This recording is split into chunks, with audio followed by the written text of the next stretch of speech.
வரகி பக்தர்கள் அனைவருக்கும் வணக்கம். இது நம்ம ஆதி வரகி யூடியூப் சேனல். வரகி அன்னையோட அருள் பரிபூர்ணமா எல்லாருக்குமே கிடைக்கணும்னு மனசார பிரார்த்தனை செஞ்சுக்கிட்டு நாம இந்த பதிவை ஆரம்பிக்கலாம். இன்னைக்கு ஏப்ரல் மாசம் 6ஆம் தேதி சனிக்கிழமை. ரொம்ப ரொம்ப அதிசக்தி வாய்ந்த நாள்னே சொல்லலாம். இன்னைக்கு நமக்கு சனி மகா பிரதோஷம் இருக்கு.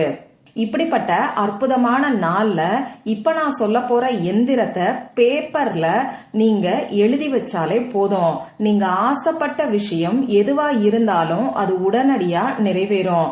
ஆசைப்பட்ட விஷயம்னு சொல்லும் போது உங்களுடைய வேண்டுதல் எதுவா இருந்தாலும் அது நிச்சயமா நிறைவேறும். நியாயமான கோரிக்கைகளா இருக்கும்போது கட்டாயமா நிறைவேறும். ஒரு சிலருக்கு நீண்ட நாட்களா நிறைவேறாத வேண்டுதல்கள் இருக்கும். அதே மாதிரி வெளியில சொல்ல முடியாத கஷ்டத்தை இன்னும் ஒரு சிலர் அனுபவிச்சிட்டு இருப்பீங்க. இப்படிப்பட்ட கஷ்டங்கள் நீங்கிறதுக்கு இந்த நாளை தவற விடாம இப்ப நான் சொல்ற எந்திரத்தை ஒரே ஒரு முறை மட்டும் நீங்க எழுதி வச்சாலே போதும். இன்னைக்கு நமக்கு சனி பிரதோஷம். ஒரு வருஷத்துக்கு 2 அப்படி இல்லைன்னா 3 முறை இந்த சனி பிரதோஷம் நமக்கு வரும். இந்த 2024வது வருஷத்துல வரக்கூடிய முதல் சனி மகா பிரதோஷம் இன்னைக்கு நமக்கு இருக்கு. அதே மாதிரி இந்த 2024வது வருஷத்துல மொத்தமா 4 சனி மகா பிரதோஷங்கள் நமக்கு வருது. இந்த சனி மகா பிரதோஷம் இருக்கக்கூடிய நாள்ல நாம சிவ வழிபாடு செய்யும் போது 5 வருடங்கள் சிவ வழிபாடு செஞ்சா என்ன பலன் கிடைக்குமோ அது அத்தனையும் இந்த ஒரு நாள்லயே நமக்கு கிடைக்கும். அப்போ நம்ம வாழ்க்கையே மாறும்னு சொல்லலாம். அது மட்டும் இல்லாம சனி பகவானால ஏற்படக்கூடிய தோஷங்களும் நீங்கும். அடுத்ததா நம்ம ஜாதக கட்டத்துல இருக்கக்கூடிய நவகிரகங்களால ஏற்படக்கூடிய பாதிப்புகளும் நமக்கு படிப்படியா குறைய ஆரம்பிக்கும். இப்படி நமக்கு இருக்கக்கூடிய தோஷங்கள் படிப்படியா குறைய ஆரம்பிச்சுட்டாவே நம்ம வேண்டுதல் உடனடியா நிறைவேற ஆரம்பிக்கும். அடுத்ததா பாத்தீங்கன்னா இந்த பிரதோஷ காலத்துல தேவர்கள் முதல் அனைத்து தெய்வங்களும் சிவபெருமான தரிசனம் செய்யறதுக்காக சிவபெருமானுக்கு பக்கத்துல இருக்கிறதா சொல்லுவாங்க. அதாவது சிவன் கோவில்ல இருக்கிறதா சொல்லுவாங்க.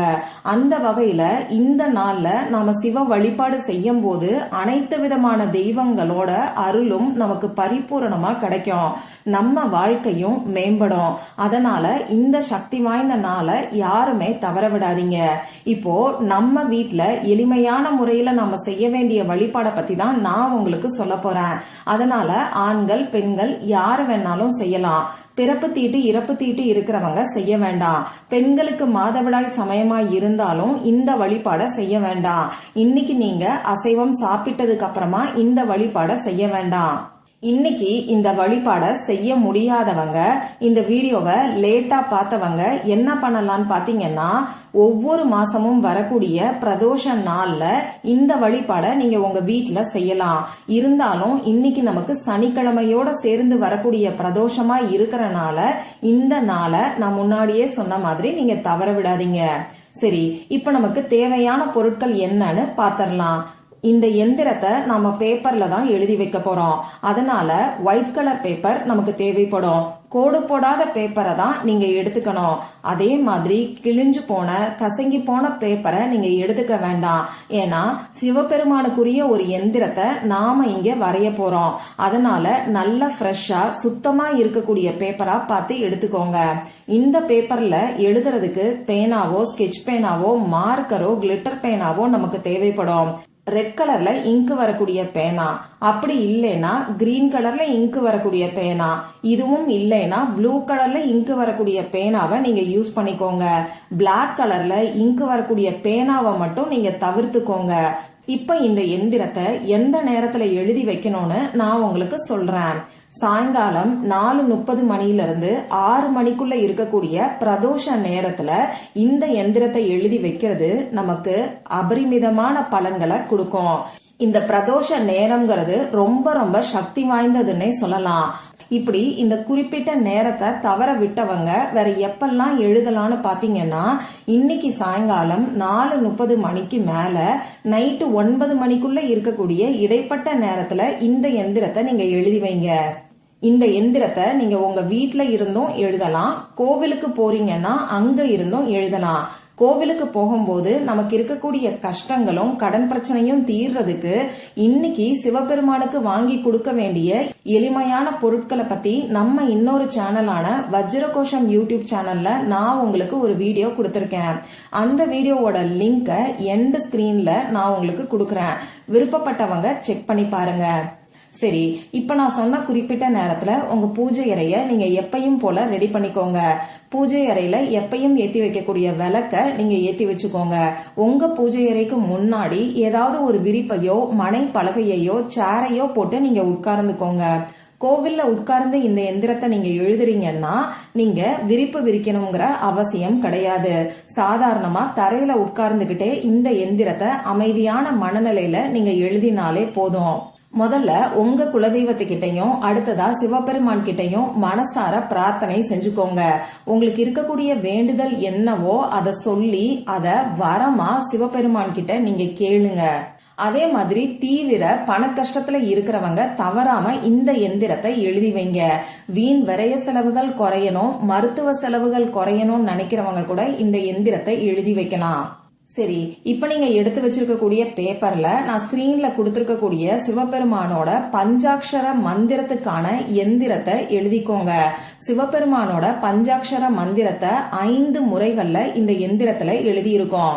இந்த எந்திரம் ரொம்ப ரொம்ப சக்தி வாய்ந்தது. பஞ்சாட்சரம் அப்படின்னா அக்ஷரம், அதாவது ஒரு வண்டிக்கு அக்ஷரம் எவ்வளவு முக்கியமானதா இருக்கோ அதே மாதிரி நம்ம வாழ்க்கையோட அக்ஷரம், அதாவது நம்ம உடம்புல உள்ள 7 சக்கரங்களும் சீரா இயங்குறதுக்கு இந்த பஞ்சாட்சரம் மந்திரமும் இந்த எந்திரமும் நமக்கு உறுதுணையா இருக்கும். அண்டத்தில் உள்ளது பிண்டத்திலும் இருக்கிறதுன்னு சொல்லுவாங்க. அண்டம்னா வெளி உலகம், பிண்டம்னா நம்ம உடம்பு. இப்போ அண்டத்தில் இருக்கிறது பிண்டத்திலும் இருக்கிறதுன்னா பஞ்சபூத தத்துவங்கள் அண்டத்திலையும் இருக்கு, நம்ம உடம்புலயும் இருக்கு. அந்த பஞ்சபூத தத்துவத்தை நம்ம உடம்புல சமன்படுத்தக்கூடிய சக்தி இந்த பஞ்சாட்சர மந்திரத்துக்கும் எந்திரத்துக்கும் இருக்கு. இப்போ உங்களுக்கு இந்த பஞ்சாட்சர எந்திரத்தோட சிறப்பு என்னங்கறது நல்லாவே புரிஞ்சிருக்கும். எப்பயுமே எந்த ஒரு விஷயத்தையும் தெளிவா நாம புரிஞ்சுகிட்டு செய்யும் போது அதற்கான பலன்கள் நமக்கு ரொம்ப ரொம்ப சிறப்பாவே இருக்கும்னு சொல்லலாம்.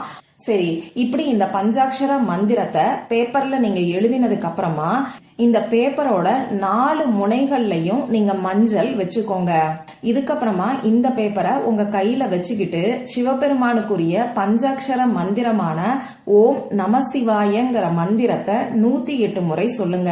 108 முறை சொல்றதுக்கு நமக்கு 10 நிமிஷம் தான் ஆகும். பொறுமையா நிறுத்தி நிதானமா உணர்ந்து உணர்வு பூர்வமா, அதாவது மனசு உருகி இந்த மந்திரத்தை நீங்க சொல்லுங்க. நீங்க எழுதி வச்சிருக்கக்கூடிய எந்திரத்தை உங்க கையில வச்சுக்கிட்டே இந்த மந்திரத்தை நீங்க சொல்லுங்க. இவ்வளவுதான் நீங்க செய்ய வேண்டியது. கோவில்ல உட்கார்ந்து இந்த எந்திரத்தை எழுதுறீங்கன்னாலும் இந்த எந்திரத்தை எழுதி முடிச்சுட்டு ஒரு 10 நிமிஷத்துக்கு ஓம் நமசிவாயங்கிற மந்திரத்தை நீங்க சொல்லுங்க. இதுக்கப்புறமா இந்த எந்திரத்தை என்ன பண்ணணும்னு பாத்தீங்கன்னா பூஜை அறையில வச்சிருங்க. முடிஞ்சவங்க இந்த பேப்பரை லேமினேட் பண்ணி கூட நீங்க பூஜை அறையில வைக்கலாம். ஒவ்வொரு வாரமும் தினமும் நீங்க விளக்கேத்தும் போது இந்த பஞ்சாட்சர எந்திரத்துக்கும் நீங்க ஊதுபத்தி காமிங்க. எப்பெல்லாம் விளக்கேத்துறீங்களோ அப்பெல்லாம் மறக்காம செய்யுங்க. இந்த பேப்பரை நீங்க எதுவுமே செய்ய வேண்டாம். லேமினேட் பண்ணி வச்சிட்டீங்கன்னா இந்த பேப்பர் டேமேஜ் ஆகாது, அப்படியே இருக்கும். சப்போஸ் உங்களால லேமினேட் பண்ண முடியலன்னா பரவாயில்ல, இந்த பேப்பர் தானா டேமேஜ் ஆகும்போது இந்த பேப்பரை எடுத்து எரிச்சிருங்க. அப்படி இல்லைன்னா ஓடுகின்ற நீர்நிலைகள்ல இந்த பேப்பரை விட்டுருங்க. திரும்பியும் ஏதாவது ஒரு பிரதோஷ நாள்ல இந்த எந்திரத்தை நீங்க எழுதி வைங்க. ரொம்ப ரொம்ப சக்தி வாய்ந்த சிவபெருமானுக்குரிய பஞ்சாட்சர எந்திரத்தை பத்தி இப்ப நான் உங்களுக்கு சொல்லியிருக்கேன். இதுல உங்களுக்கு ஏதாவது சந்தேகம் இருந்துச்சுன்னா எனக்கு கமெண்ட் பாக்ஸ்ல கேளுங்க. அதை நான் உங்களுக்கு உடனே தெளிவுபடுத்துறேன். இந்த பதிவு உங்களுக்கு பிடிச்சிருந்தா லைக் பண்ணிட்டு உங்க ஃப்ரெண்ட்ஸ் அண்ட் ஃபேமிலி கூட ஷேர் பண்ணுங்க. இந்த மாதிரி அந்தந்த நாளுக்கும் நேரத்துக்கும் திதிக்கும் உரிய வழிபாடுகளையும் பரிகாரங்களையும் நீங்க மிஸ் பண்ணாம தெரிஞ்சுக்கிறதுக்கு நம்ம சேனலை மறக்காம சப்ஸ்கிரைப் பண்ணிட்டு பக்கத்துல இருக்கக்கூடிய பெல் ஐகானையும் பிரஸ் பண்ணிக்கோங்க. மற்றும் ஒரு பயனுள்ள பதிவுல நாம சந்திக்கலாம். நன்றி.